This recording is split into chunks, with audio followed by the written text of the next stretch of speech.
puk thuru ziak tu anonymous za hau man mo vela mole sang satel tia zo thanan a ko na chu sang anu pui muani chuan a man trep thu in alo changa zo thana chuan a bula loading ngoi reng sanga phapa du omalu chu tuai thuakin boite enge kan lo honang che atia du oma chuan wai alo tia o chu tiang rama lo tin zo thana chu nui vur sang anu pui muani chu ina tanga lo chuakin in ram chuak ve seka engma la hi in ron kap tak ngai silo in thai ka ui pui jok cheu aron tia zo thana chuan zial han fop khului chungin akhang langa mani a po sanga kan ron hon kha atia oi khatiang voi khat ei po tlinglo kar khat zet sa pelaram chuak ve si hona chuana holutuk halo tia zo thana chu anui suk taka zo wanu puitei nei ve to te iman ro puisi thil ni lo kan pai iron soi mu zia ani la lo phur ve zel boxia nei vatte aron tile a zo thana chuana enwang wanga inaw son bial pa lo nei khanglang lo mole atia chuti lai chuana thian pa sanga po chu aron in ak chuak ve mek bok kan kaldon mi niang ron ti in tun lai chu pasal tha thon thu ka ngai thangun boka kan ron hlotling via wang sakhisa ei tur khan lo in ring top mai ro ti in anu pui chu amel khera alo nur na sa hle ti chuan zo thana te in lampanin muani po chuan film khur ula ti in thatakin atha liam ve mai bok anin pe hnuwa chuan bor taka kalvok in sanga te thama chuan chofakin zialte anan zu khomuang le te ya an kal chuale meu chuan dar ni arilek lek to an kal lewang nuwa chuan an tumram puk si chu thlengin ni po chu atlalek lek to mai reilo te thu ha damin ria buk le thing foma buai phele vatin buk chu an pe fela thing tua turan nga meu chuan khuwa po athim chiang viau to zo thana chuan chowa chuan kai hnuwa chuan athil pai chu phorzal zalin athlikar kara sanga chu ngathal buai puin ama tok alo buai ve hle bok an pia kortea chuan sanga le kai kuang chak ai an thei ang chumanin an me khop na chu an man wata an ria buk an thlen le hnuwa chuan an sanghaman te chu siam sokin zo thana chuan min harawa han ti tak arila tram to hle ni turani ti chuan puar taka cho ein zan alo tlai to bok ne an mutna te kai pharin chhun lama an local chaw ve boka reilo te an muhil zuita ani atu khwalo war chuan sanga chu silai nen in puchuakin zo thanan ei ronga lo bola abol zo hnuwa chuan zial pak tual chunga arilu kom nevina thian pa sanga lo ngakin awahan rei toy o ti in sanga liam nalam chu amel sekto nakina chuan sanga poron let vele in zo thana chuan sabei sei tura om melem halo tia ka hello le khilaya khian si chu om ngei maya sanu po ka munual mai voin chu ka han bei sei chinange ti na lo changa chu kan chang dun mai don em niang tia zo thana chuan lo zo tin ai lotlin pui har e mai buka hian lo om mai ro ke main kan chang chin photange atia zo thana chuan buk lo nga ngot chu ka pe big lo tu kap lian kan ti don nia mun danga ka kal mayang atia tuk thuan an bar zui mol an bar kham hnuwa chuan zo thana chuan khoilai takhi moi chan don tia sanga chumel karin khilai mual liam lama khian tin hladeu taka mual chu akoka ani nang khoilama nge tia zot le tin zo thana chu angoi vunga ka hello le korotei ka zo top don nge moni alo ti vel mai maya hey nang pui ka bo te ron ti le vel mai nge ka zong pe to mi alo che nia ati chuan zo thana chuan o khang te chu nun chan ka zir lai ania tuna zong pasal thatan kong bo thu om su tin asilai chu ala a kan kal photange ti le chua chu arwal mai sanga chuan luya te khan lo inzuk chia le vengange lui kama chachan hi lotin har devania atilang langa anui hak zo thana aliam fel nuwa chuan ani po chu silai nen ain ak chuak vele ta ani chonu herlo ni in zo thana chu alawa kwal du a sakhane mo satlan hanchan mai tura mu lo wangina beidong to kher mai tuiwak lo kale nuwa chuan sun hlukung pathum vel in hnai takalo ding chu muina han bel chianga ram sain an tlan poin na he chuang lo ma sela beidong in khuat lai to bok ne chang ve to pang tin thingkung han lon na mai tur chu amela adin na bulmaya chuan lonin rem farhan chuan a thruwa asun hlu chhar ho chu mialin hnuailam chu abi ve karamai thoma hlek chuan phur taka thom chuan na lam chu hoi ngal watin a be sei thilero chu engma mungai lem lo rei fe thut nuwa chuan engma chang chuak hek lo le savachiar nok te chu thlek le zeu thrin nang mani ka kap zot zok don cheu mon le atia asilai put chu ave fo ka na hun rem chang nei si lo chu silai me puwa chak zek mayani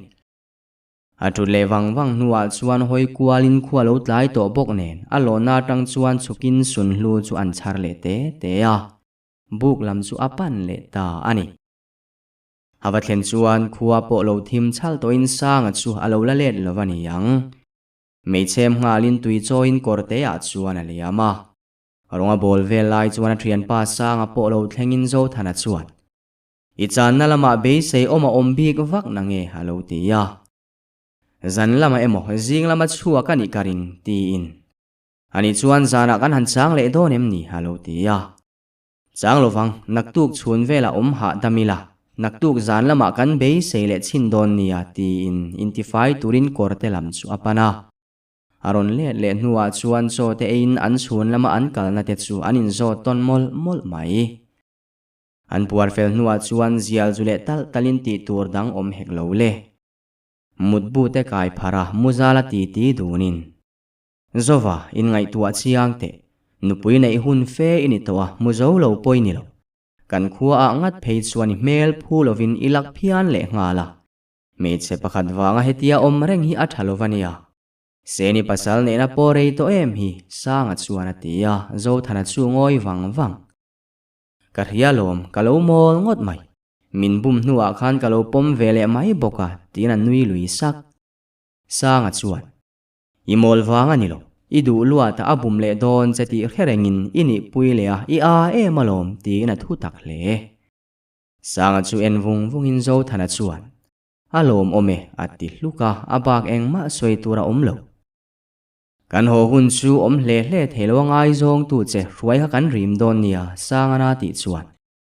nia khanu te kha chemi alo afel phian le ngal tes china ngai ani muani la hian naw himin ti puidu der silova zo thana chuan atia sanga chuan ham buin thu tak la hi isoi pui thei der lo maya ruai chu garim pui don tho che kan nu pona mang an pui to che ni kha anin zui ve chin ula arem theingang lo le fanu kan nei hun ilo ngak pui tling to mayang chu ti in mu hil turin anin buat saita a zo thana chu phunwa in reilo te an mu hil zui mai atu khualo war chuan zanlama chanan tuma wangin bu ka chuan an oma masela reideu nuwa chuan zo thana chuan bu ka omreng chu aning nge ni khoi nge alum e mai luilama zuk in chia dai te ang tin luilam pan chuan a chukta a luya thlen thak nuwa chona phei khok chu sui tonin a ngonga bat liamin chena tur zongin lui chu adai thazela ma se chu tia kal ze lai chuan patling han room hak thom hria in a phuzok mai abeng chu han dole wangin room hak thom chu a khele ta a chu ta man mo taka tlan buanin a ma koi hawa thleng chu le athil mu awang chuan a ding chiang kher mai rulian tak hian mi pakhat hi lo zialin alu chu alo din tir meka chu rul chu lian takani zo thana chuan chu tiang taka rul lian chu an om thei aring lo hial mai chu rul lu ringot po chu alianin mi hring tia don hi ania sa fiam vela anaconda ni oma moyani chu rul chu var vekin zo thana chuan arap tak zet chuta churul chuan mi vial pa chu eitum niom takin zau takin aka chu anga chu vele zo thana chu in thing harin rul chu tin wangin akap ta dur mai rul chuan ring taka thom chuain an che vel chu a khok ruma man mo takin zo thana chuan silai mu chu athun le mol mol rul ron le hoi le chu alua tak chuan lo kap le ta a chuta rul chuan ami zial lai chu thain chak takin lui lama chuan atleng thazui ta ani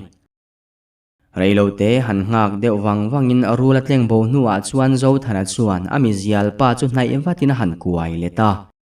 chu pa chu pau palam apa rual tur hialo ni chu pa chuan kor Halloween puana feng ringota ipui akin achem pui niom tak chu an pia dewa alo let vengat bok rem taka han mutirin zo thana chuan kapu tina han soya chu pa churon meng diarin zoi takin tui haron lama zo thana chuan tui pai chu phorwatin chu pa chu ain tir ta a reilo te a chuan fia zo karon mengin zo thana chu makti mel taka thlek kualin pasal tha kalome aron tia zo thana chuan hliama nei le nei lo zotin chu pa chuan fel takin a that thu in a lo changa a thu chuak zui tangal bok chu pa chu han en le wang thina zo thana chuan tunge ani a hemai lo an khuwa ami ani aring lo bok zo thana te khuwa hi la thingtlang ve tak le kholian lo tak ani awangin tu te mai po chu anin hre tham hlom vekani kapu khoi khuwa nge moini le tin zo thana chuan a zo ta a chu pa chuan en vungin o chu han thian khara ke hi pasal thalian khuma lalsa vunga khuwa reng zol khuwa kani e tin felfai takin aron changa chuta chu pa chu hoi kual ngal ruai amak hle mai aron ti zoi sup zo thana po chuan chu pa chana chu makati in reng zol khuwa chu a hrengai lova an che vela ngat phei chuan chu tiang khuwa lo ti chu a chiang lu tuk tlat tin chu paina minga soidona pasal thra an ti ma sakhera te chu makati ya chu pa samsei tak in thla nuang mai puan ven le diar chu en ton sekin a oma saham na ti riat tak ser kul po chu a thlek le zeu thri chuta pasal thra lian khuma tho chhuwa mai tum chu then sakin zo thana chuan rang takin alo puya chu pa chuan a ke velam chu arap thangam lo ti chu zo thana chuan thria in achem pui chu chhar sakin na peya lian khuma chuan ilaka hian kalom hle mai ahun taka ron lang lo lang chuan pial rala polan sai tumin min ruai to ang chu atia chuta tuna zong kamabak hlen turin ka kalsan to ang che tin apen bai pheilau lau mai zo thana chuan kapu kan bu ka local ve phot mai ro ike te po kha en ko langa yani kha atia pasal thalian khu ma inti chuan kapu minti sek maya nangain ka upadon chuang emmoni le ani hinbuk chu han pan ro yang miang tin zang wa inalo changa ti chuan zo thana chuan lian khu ma chu in kwa tir tumina ku chu han lak saka lian khu ma chuan ngoi te pasal tha ta hian kanin sil fai lo loange ti in luya chuan anin kwa pheile phota chuda lian khu mana luya hlim thla han mu chu a mai khoi rau rawin awan mak ngai ve atia aphun chuak sap mai zo thana chuan lo en reng ringot chuta lian khu ma chuan zo thana churon mel avatin pasal tha tiang hi kalanda nan rengem tia han zo chuan zo thana chuan o tinge tialo chang batin lian khu ma chu anui saka karin ain kalo mel thadai mai lo mole atia anui hak ti chuan zo thana po lo nui varin an buk lampanin anin kuwa chhota thui fe an kal nuwa chuan zo thana chuan lian khu ma chu chhel te taka mel le zau thinin khuwa thim lek to nen an kal sot si lo chu aril ruwa buai ru hle nakina chuan sang haron langin kha enge thil om zia aron tia chutia sang aron lang chu zo thana lom kher mai nakina thilom zia chu kan soidonia iron kal hlau chu wa han ti zia tak ti in sanga chuan zo thana hnena asilai puak thoma hria thu soin sai ka ngei ka ringa karon kal ve ngal watani hi atia ti chuan an thei anga in somin nia tlak fel meu chuan ngo chung chu thim to takani sanga chuan a torchlight ken chu met engin lian khu ma chu kar che in an kal puya chuta lian khumana makti mel taka torchlight enga enle zeu thin chu sanga chuan a hmuh mai mi alo anin chom chho bek nuwa chuan an buk po thleng ve hra min rem takin an mutira sanga chuan lian khuma ke chu bel chiang na thiamang to kinan me sak zui ta bok zo thana po rong bolin abuai le to hle lian khuma ke me sak zo nuwa chuan ana chok na pai chu eitirin buk po na zo thana e rel bula chuan ava thua ani po chuan zoi sapin athil riat ang zong chu alo hril ve ngal vat lian khuma makati thu chu a soitel zeu bok nia ain thuam dan te po so ahman lai khop mai adira tang so chuan thanga chhuwa to ti achianga sanga chuan atia engtin ngei riat tin zo thana lo zot vat o internet lama mani khan thang chhuwa diar ti ka hmuwa ain ang chia tia lo changin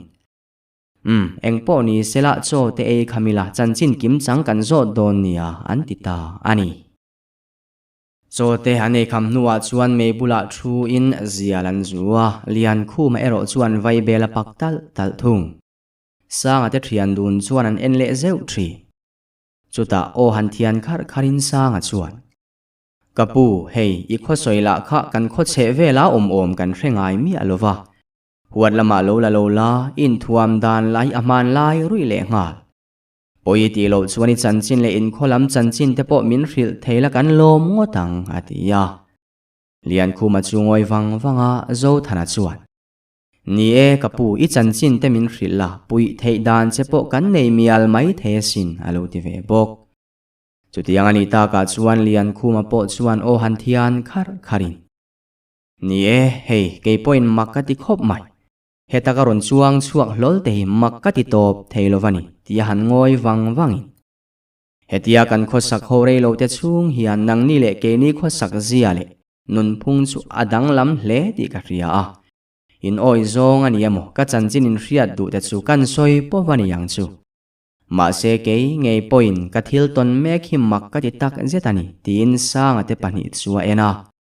athu soi chu uluk takinan ngai thla ti a riat chuan a chanchin chu ti hiana soita ani kan khuwa reng zol khuwa hi in zanhi nu fa zeta in chiar kan nia kan lal hilal fing tak nin khomi te poin an ngai na viau mai kan chevel khuwa te nen in rem taka omin leido nei lo khuwa kan nia ma serin lo le be sei lo tak main poira lo lian thutin lu sei khuwa te chu anon vai ma mia maya kan khuwa po an don kai nge don ti kan thria da wangin kan lo in puat cha na sakhop mai poiral huan lo nai fe to ang tia chuan kamang ram lama ka thian nu van nuai chu ron in larin poi ho le huai ho chuan in thurwalin an lungmoi zinga po thil ti thei ber te zinga mi an ruk chhuwa thu le lu sei ram zong op na na man an tum thu min hrila kan lal fanu chu veng uluk hle tura min cha in kan lal fanu chuan poi pasal tha zapawa nena anuna hlowani nga chuan dan thei an ni lo tur thu min hril uluk hle bok poi pasal tha zapawa chu thata an lungmoi pekir tur chuan angenin min ngen ani ber atia zo thana chuan lo pot chat zawin engtin nge i thrian nu chuan a hriat theya tina lo zota lian khu ma chuan ring mi ani chi alova tia lo changin zo thana po chu alo bu ngat mai chuta soi chun zom le in poi hovin kan kho then omrunan tum ti kan hriat chuan kan lalpa min tirna angin ka hovin pasal tha than chunga le tlangwal somnga zet ruain man mo takin tlang nuam khuwa chu azana zanin kan pana kan khuwa tanga tlang nuam chu ni khatkal lek nin ke ni la awi zon ang vutakal ti taka zanlai ar khuan hun om vela chuan tlang nuam lan theina tlang chuan chuang kai der to mai chuta chuan chol jokin vai bel te kan an zu khomuang te a ma se beng khat po kan zuk zo ma chuan silai puak thom hria in silai chu rizon ulin hril ran pa ngai lovin anin kap tan ta ti chu kan chiang tlang via vani man mo takin tlang nuam lampan chuan kan liam zui ngal puata ti chuan a toy zong in soi mai la kan kholam khana tlang nuam ho ral ven buk nai hriau tu poi ho chu an nung lama tang chuan vakapin rei fe kanin ka ton nuwa kanin pom chila và nei thak takin ading changzo ka tangin mi le sairo kanin chan ve nualan poi lam ho chu thu zo fia tura kanun ho chu zo na zo tin an mi chan dan chuan ril ruati buai kher mai an pasal tha zapa vale lian ding te chuan tlangwal som nga ai tamma ruain kan kholam an lo pan dai to hi alo ni ya ro han rel na man om to hek lo le tlangwal som vel ruain rang takin kan kholam pan chuan kan let le ta a pasal tha than khu male kan tlangwal dam chuak som ni vel zete ro chuan ral ven buk danga silai puak la in chon ul pui turin tlang nuam tlangwal dam chuak tenen kho chung an lut thungani kenia ro chu kholam ngai tu anain chau po soilovin achak thei ang bera duk par parin khodai kan thleng chu ni po lo sang to khop mai khuwa chu phim khur taka nain ral ven buk kiang vela chuan ruang alo let nual maya chuan phim khur taka khuwa chu lutin lalmuala chuan mi pui an lo tling khom mur mai poi tlangwal som ni zet tur chuan kan tlangwal an hnung khir ho chu vengin an pasal tha te pani chu lalu ka lal chung ko ho nen an ding wang bok silai han met puang ngo donila kan lal te chung kwan thu nuai fel vek to si che than lak mai dan tur ria thiam har khop mai chutian chezia kan thli reng lai chuan pasal tha pani chuan kan lal fanu chu kai chuak dor dorin tlangwal som zet chuan an zui nga la tlangwal pani chuan in hnai pahnia chuan mei chervom kain poila om nu fual ho po chuan liam zui ta ani chung ho chu tlan khala tan hun tha lo siam man nge tumin kanau te ho chu ka tlan pui le ta a huwa tang hlavak lova an pasal tha chuak masa ten an nau te an lo ngak chu muin kanau te chu sem darin kan huala an tum hla lo tur le ka silai puak ngai chang turin ka cha uluk le bok poi ho chu ron thleng khom tak takin kal le ngal mai an tum lai chuan ka silai chu ka met puak ta a kanau te chuan an silai te chu ron met puak ve in atua ma chuan kan tum kan hla lo som vel zet chu an tlungal phak mai chu vele an pasal tha zapa wa chu au tuarin kan lal fanu chu pun nolin atlan pui ta a silai chu so le zung in poi ho point tan man lo siam ve man tlat kan silai ka bruak le setila kan bo don nia tin kanau te chu ka hril ta a kan nai taka om pakha chu kan kap lir le topa kanau te silai ro chuan poi a hol thui em to lo poi ho po chuan silai ring na lam churon ka ve thorin an silai so le ma ngei chuan nan chin tumin kan bo zui ta a chemle chemin khagri bolin mani ming cha lau thom chuan chulai ruam chu akhat ani ber mai poi ho chu lo tang thei viau ma sela an tluk bel nual thova keini lampo kan him kim to lo chuta an pasal tra lian ding nen chuan in tongin kanin ma chon ta du lian trong on be bui hian lu seipa kan huin ron bi man chui tel don khop ti in chet la ka tum lai tak chuan kanin ka tlangwal pakhat lo tla zepin kanau te zinga mi karin ber siama chuan ulian kan lal fanu te khalo wa to helam chu kan lo buai pui thei mayang aron tia ke point niang miang tin ka kian santa ani kan lal fanu te liam na lama chuan man mo taka umin nakin dewa chuan pangen pu kan ti mai bula chuan lo in hnuk dor lai chu ka zuk muta thom dim le man mo taka nai thlat huain chet lak dan tur ka ai tua na sanang yang mai kain lan ngal thor chuan kan lal fanu chu in phen na ra mang don ti ka chiang lutuk tlat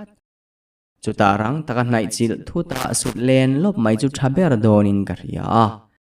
kan lal fanu chuan chua turangen renga wang le athoma dat e ma wangin keila ka phim khur bok ne chak tak le man mo ta ka chet chuan ka thoma riat man karing lovani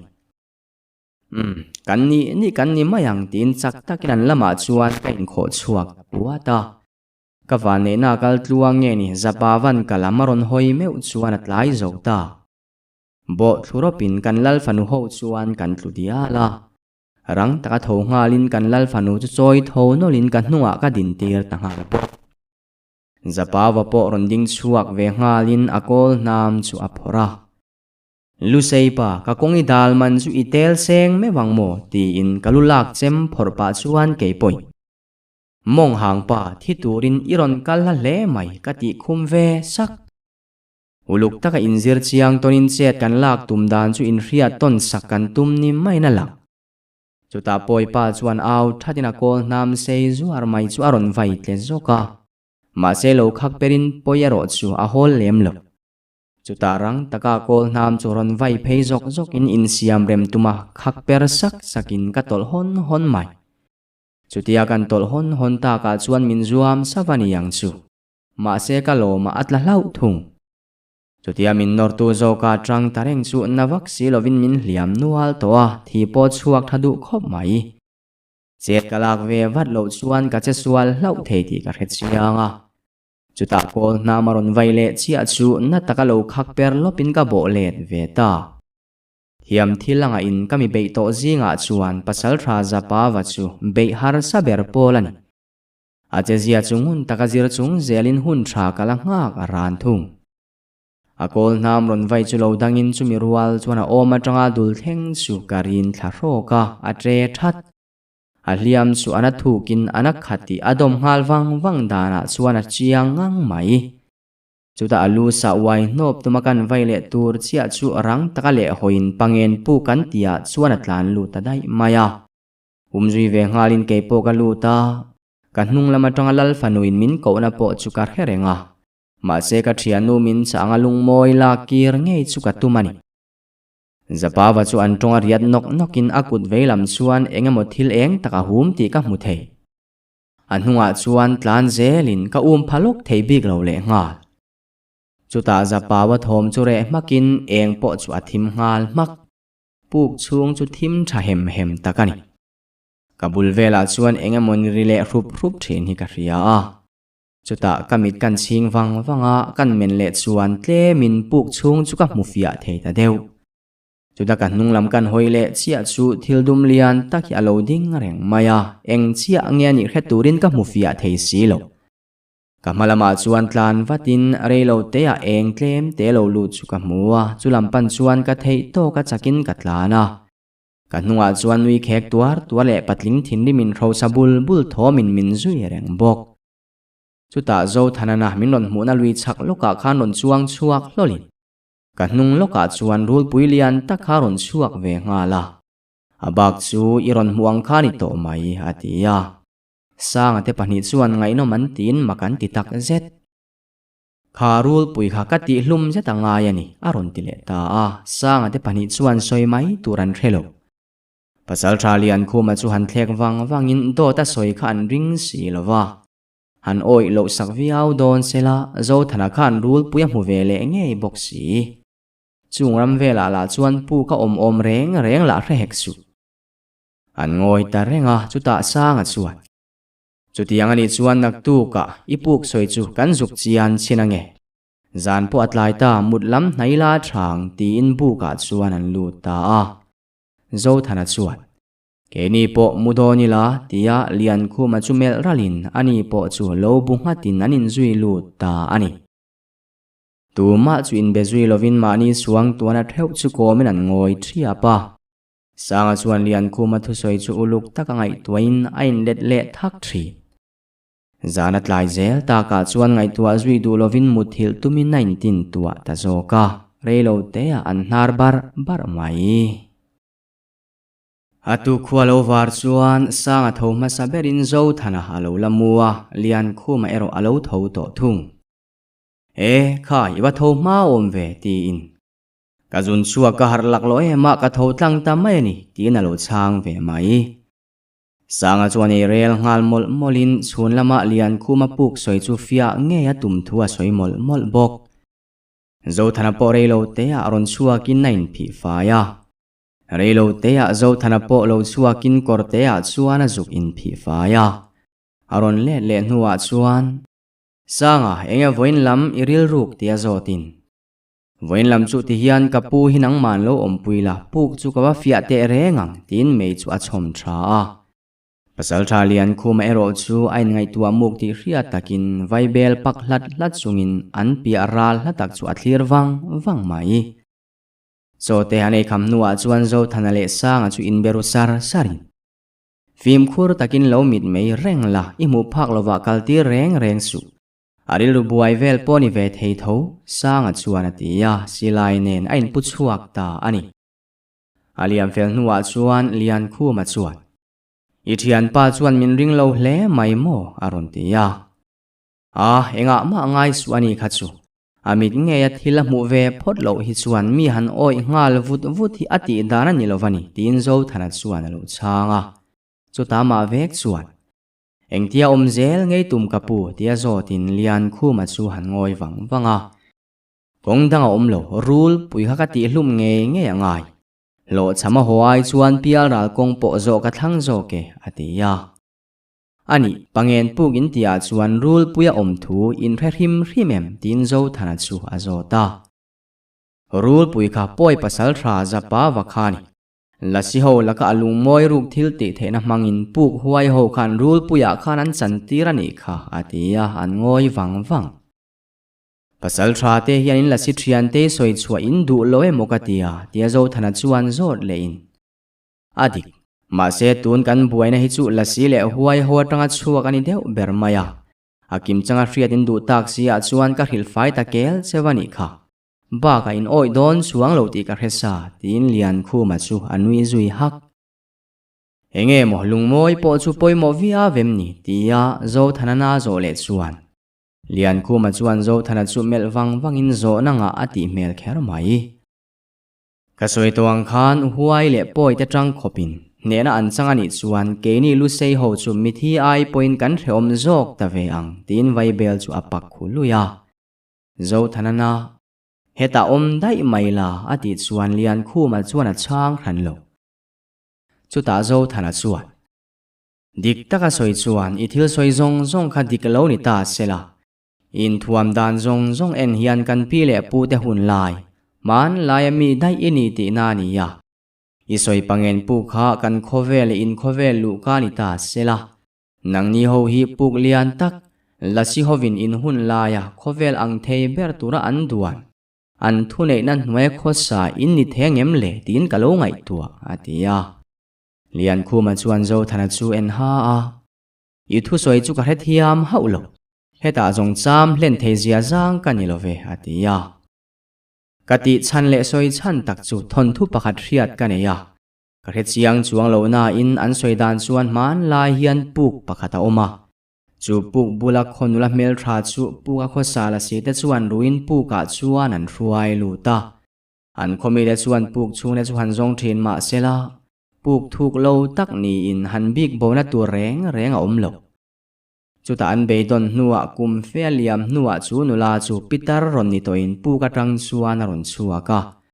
kuwa chuan le tena chung teladam ang te bula chuan ani na te soin puk chunga khonwam taka om thu te a hril ani ome a chung te bula chuan han khosa le ren rona ma sela lo khosak to na puk chunga khuan ti chu angai hle ni turani ale le du thu soi sekena chung te po chuan chutin na chutin puk kyang thleng chuan thla chuta puka lu tur chuan le hoin a chung te chu bana vai lau lava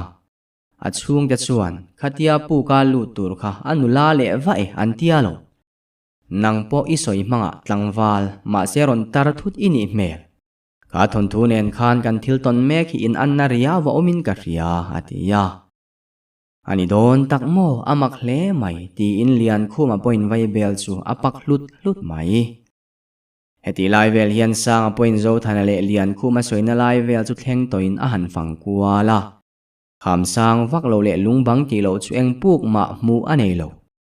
chulai mun vela lui lampana zau deuh taka hnim pe sun te chu thlek deuh sekin lui chu apo phei le ta lui dung chu thui tak zo thlain thil dang lam engma muero chu anei hau lo thung thui fea kalzel nuwa po chuan thil engdang ma mu anei lova buk lampanina kir le ta ani heti lai yan zo thana le pasal thalian khuma po kha inzui chuakin zo thana chuan silai akin lian khuma eroina thal le thal fang siam nok chu hum chuaka sa kalo nalama chuan inzuin zo thana chu afai fuk rat mai an kalna piang chu lian khuma chuan chik le uluk takin kil tin chu amel kwal renga zo thana ero chu lungkham nei lo fe in lian khuma hnunga chuan akal ve thau thung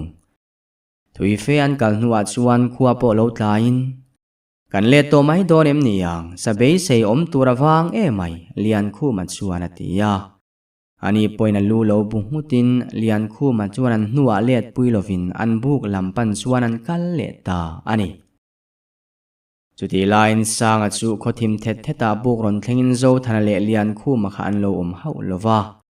buk tuala chuan thu in aril ruwa kom na sakhop mai nakina chuan zo thana chu ron rong ri pheilung lungin lian khu ma chuan ma ron fruain thal aron hum wa zo thana chuan ipui puar lua in aron zui bok sanga bulan ron thlen chuan zo thana chuan varkhit pahni a chu the thla in hei kapu hian min ram chua puya rap thlak tak he ni ringot hei poi athala ka ni hi tina phul ngal luta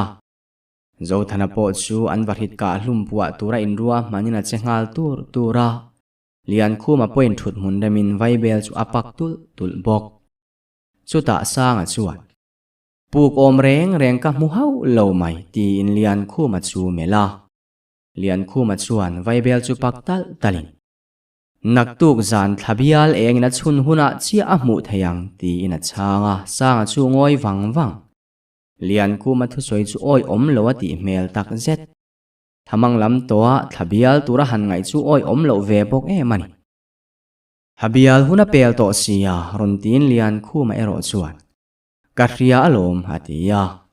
sanga chu tho tharin in silfai turin korlam chu apana lian khu ma chu a ani berin na heto ti chuan zanria te barin an bar kham nuwa chuan sanga chu bok zalin lian khu ma chungchang chu angai tua ro rawa zo thana le lian khu ma ero chu tual mei chembula tin an phun sep thum naktu ka chuan ka kalsan tuang cheu ka chungain thanna hian kalom tak zetani aron ti chuan timo khoya nge kalitum tin zo thana chuan alo zo ta lian khu ma chuan ma ba ko tak te chu soin atuk zan lai ma nge ya rul pui ka atha nge angai thu soin rul kha lo ka le ring em ni tin zo thana chuan alo zot wat min ron mu na khan alo let le nge yang ti na lo changa rei vak lo an ti le nuwa chuan an ni point mut zai chu an rel ta ani atuk chuna chuan sanga le zo thana chuan chak ai khorin an pia korte chu an zoa lian khu ma ero buka chuan omin zanlam amaba ngai tua ran chungin achem chu ata thiam hliau mai chunulama chuan sanga le zo thana po an chak ai man nen buk lampan le to in buk an va thlen chuan an thian pa pasal tha lian khu ma chu mu turalo om to hau lo zo thana chuan han ko deuh vatin chang tuero chu a lova halo let vele mayang sanga chuan tin zo thana eroin angai tua mel khop mai sanga chuan kapu kha rilulama chiang lovani karing tlat zanin anga te thabial tira tum mai maya tin zial chu apak tala zo thana eroin engma asoi lova angai tha chi alo zo than ngai tua wak du su achuak wak te poni yang alo let vele mayang atia zo thana po chuan ngai ti thaluin an chak ai man chu chum turin abuat sai zui tabok ma se rong an bol zo nuwa po chuan lian khu ma chuan ron le ti reng anei lova zo thana chuan ngai tua le viau to athole hak thi khuwa thimta ka chuan cho te barin lian khu ma chungchang soin zo thana chuan ngai vena thalo mo le atia sanga eroin alo let vele mayang ingai tua lutukani kha alo ti sam e boxi chuti line zo thana ero chuan ma zan lama amang kha he chuak lo theilovani amumanga chuan lui kama lo omin lian khu ma kha rul pui lian takin lo vialin lian khu ma chu thi sen na bual nuaya alan dan chuan ni khuwa khelo ni nge in nala chutia lo en reng lai chuan nula mel thatak hian ron panin akuta ron dom chotin hongain ani so pui ram ro aron tia a o chu amoin angai no be hle a mel te hle chu tha tin chu tiang takanula mel tha chu ala mungai lo chunula chuan hlau thon mel tak le mitwitling pamin zo thana chu aron mel kara zo thana point amit ala son thei reng lo mai chuti lai chuan lian khu ma chu ron au thatin zo thanan lian khu ma lam awa mel chu rul pui lian tak chuan mai si deuh thawalo melin zo thana chu phuzokina har zuya chunga mu manga wang te chuan lian khuma chu angai tua tak zetani chuti line khatia lian khuma chuak ta khan zo thana ba mu na lui khapan dingin a thlen chuan a han thu wangwanga vai bel beng molin an zule te phot minit nga vel thu thadam nuwa chuan thingfomin lui kama chuan a che khol nura nitlak don ruaya chuan ei tur da pawa kualin tumbu tlema zong khai ho in lui kam ma thlen le chuan khuwa thim to mei chemin atumbula kho chu meya chuan vom lu ta ama ba ko tak ngai tua chungin mei chu a chom thamol mol mai tun aruang am nen chuan nena changtu ni chu be sei harati ani eng po ni ro se ani ni kan ni maya katluk tak le pial rala faisa ringin kanau te chatla galo en ve to mayang chu atia tumbu aro te mina aizo meu chuan khuwa po athim chiang to hle amei chem chu vurbel hluin mun nga vela mei chu a chem bela lui kam vel chu eng hlua mayani chuta in ring takin amabak ati tur ko tak chu alo ngak taran mai zo thana te po chon ei kham nuwa chuan zial zu in an ti tia zanin chu ka sahual kha ka han chang ve to em ange hei kan ei tur ken point min dai lo mai do naktuk lam hi chu ho tum mai teang pulian khuma po kha kan kholama kan hruai ho phot don nia tin zial chu apak khutal tala zo thana ero chu aril ruakal thui hle sanga chuin siamin changel na lain cho afuna asilai puin lui lampanina chuak zuita ani zo thana ero rul pui kha amit nge ya amu ve wangin lian khu ma thu soi ho zong ka ring fai vek angai tu ema wangin amania anin mu na lui chu azuk pan vele ta lian khu mana zo thana mela lo mu chuan tingei lo kal le vat ro halo tia o hei cho karon ken chelom ti in zo thana chuan alo chang thung menga chuan thuin lian khuma chu cho ei turin na tia lian khuma ero chuan ngai thathlak lo khopa thomre vung chungai thla in man mo takin let le ro ti in athal chu hum nget zual sawa thanglam chu amel kar mai zo thana thungoi renglam chu melin kan pahnia thi kher hi angai lo tuna rang takin kiro ativin le thata ma se zo thana chuan chet reng atum lo chuta thanglam mei en chin le chin lo tang chuan rul pui lian zet mai hi aron dak le ta heu mai le lian khuma chuan thala lo kam ngal zot in zo thana po chuan asilai chengkaw ngal rapina kap dur bok chuta rul pui chu ring taka rumin rul pui ma ding lian khuma chu thli na chem ni ngal loi maya chuta chak taka rul pui chu lian khuma omna lama ron tlengin ani po chu alo in sa seng vat alua eng khi kapro tin zo thana chu han aw thata ani po chuan silai mu chu thun le sau savin an tin le wang rul pui aron in herwal chuan achala lung eng se ta chuan a kap le ta chuta rul pui chu ring taka rumin amei chuan zo thana chu a hlap zota tlazoi nokin che zai reng a rel to lo chuti line sanga po asa chana chuan ngoi renga thuin thom la chu are thapa lerik ram tangial po ria tura umlo vanlam chu thlirin khuala chu dur khupa a chevel chu thim thatagani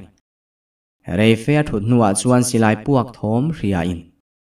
zo thana hi achuak ve moni le ti in ral la taka silai puak thom chu a henon le ta angai thata haulo mai buk lampan vatin buka juk thlen chuan tu ma an lo om lova zo thana chu han aw that na hoi kwal ruaya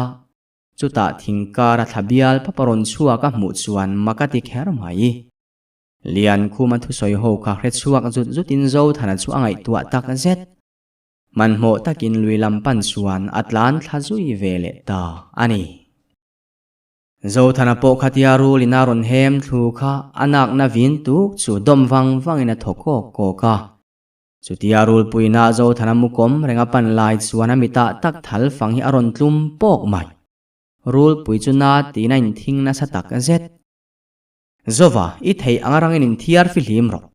ani lo chuan thil poi zo ka thleng palang tin lian khu ma chu aron aw thata athal fang chu chua zui zot zotina ka zo nuwa chuan a chem pui humin a in ring pan hle rul pui chu lo sat sokin rul pui chuan a ron vial zui ta a chuti lai chuan sang a poron thleng thlain chutia me eng hnuaya rul lian taka han mu chu makti taka dingin a en ka hau ringot ma se zo thanan ding reng lo khan kapro aron ti ta ka chuanin sangmarin chu rul pui chu akap ta a rul pui chu rum le ruain lian khuma vialna chu thla dul devin chu hun rem changa chuan lian khuma chu a thei to patalin atal chuak thei ta hlau rul puin siam rem tum chu ami thalama chuan a sat le ta a rul pui na ti chuan lian khuma chu thlain om jenei lo taka in thing buanin a vial le top topa lian khuma in sa seng fel man lo chu a me hemin lian khuma po chu a perle dor to chu rul pui chuan khuwa mu to lo ti hria zetin lungte chu asule dot thrina chu ta zoi muang ron te tialin mi hringa changin sanga te thian dun chuan makan wahan ti kher e zapawa chu amida tanga thi sen luang nguain mei khudum ang hi atak sa vela chuan azam chuaya thinrim taka sanga telam churon melin nang ni dan thei kanilove tina kol nam chu a phorzal zala a o tela chu mi tam tak o ang main a cher thum nuai le ngal sanga chu a trim sung thei alam pana zapawaron kal chu sanga chuan lo kap tom tokin engei en reng kapro tina vinzui thota sanga po chona kap vele ngal pop chutia voi thum ve an ka hnuwa chuan silai mu po an nei chaw raw to hle zo thana chuan kap le durin sangan ka tumlai chuan zapawa chu chak takaron dok chuakin sangana silai me pu arwal chuan sanga silai do chu leilama kuai thla in sanga chuan le chu akap khului mai zapawa chuan a chem chu vai phezevin sanga om chu akak duaya atlungal thor zo thana chu tre thatin sanga tlulai mu chuan thinrim nain aron lua khatta asilai mu chu han thun le in zapawa chu alua takapin zapawa po adak ora ma selat lathi chuang mi alo nui vurin zo thana lama chuan chak zet nain kho chuak le ta a zo thana chuan silai mu nei to lo ti ria chemla akder silo asilai chu hum het sau sabin zapawa chemron vai tle zok chu asilai chuan alo danga akoto patrang ani boka zapawa chem vai po chu alo dang ve thei ram sel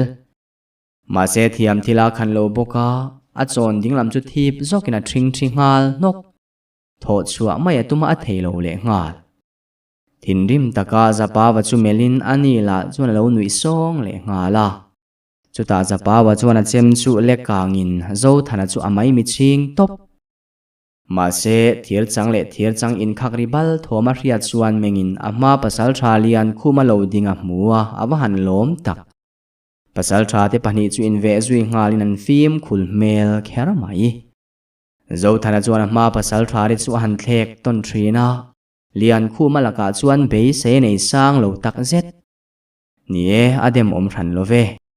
zapawa chu tlangwal pian thatak nin lian khumala kum upalam ani to boxi chuta le lian khumale zapawa chuan an chem chu vai ton zokin anin be to viawa zo thana be se ai da in lian khuma chuan in be alo thiamin arin lo da in adai rei phian le ngal ma se lian khumale zapawa chuan in be rei tela zapawa chan chu thatol tola reilo te a phei chuan lian khuma chu tol rokin zapawa chem vai chu alo dang ve trok ani berto lian khuma chuan lungnal rapialin atluta hol maya zapawa chuan chu nui huai i chaw chede relo karong bol turin pial rala min lo ngak ta che ti in angong chok mok tumina ban chu han lek ka nga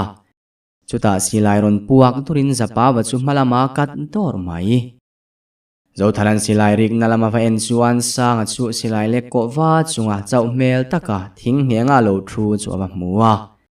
chulai hun chu lian khuma chuan hun thani ti hailovin poi mong hang pa lo in ring ro hale keima reng zol pasal tha lian khuma kaninga e ti in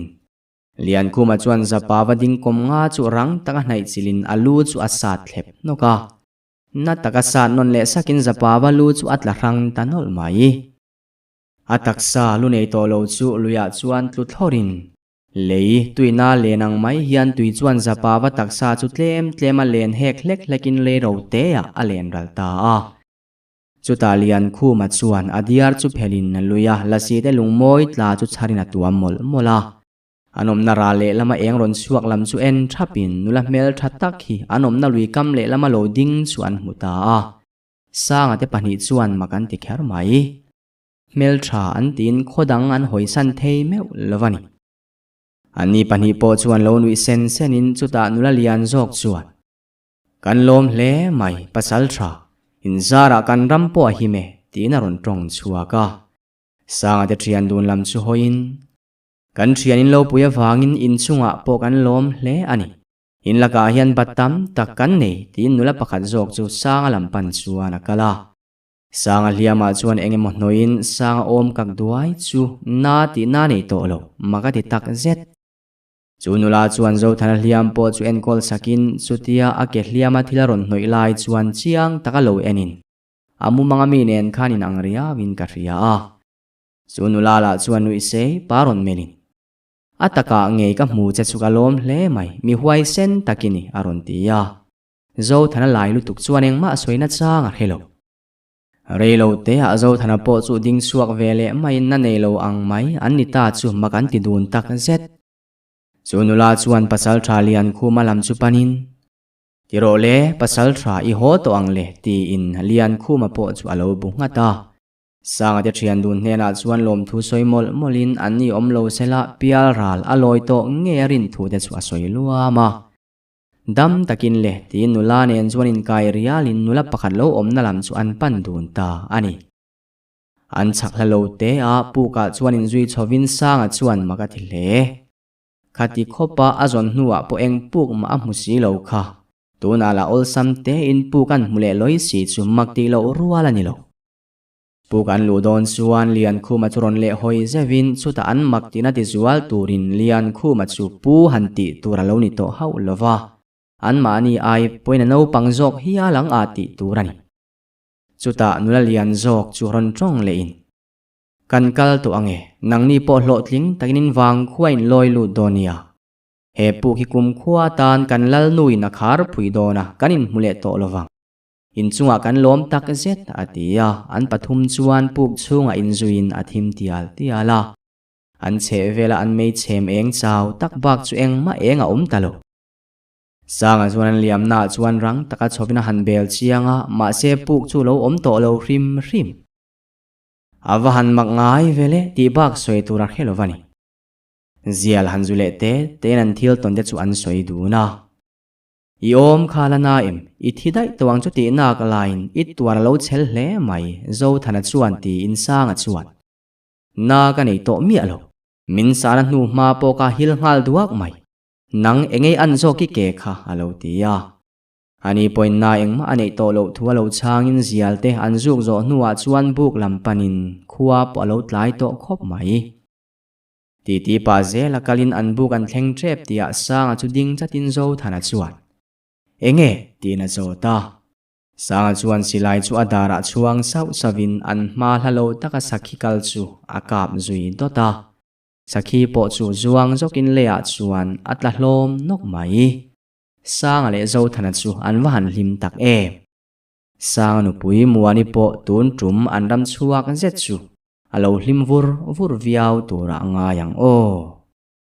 atop ta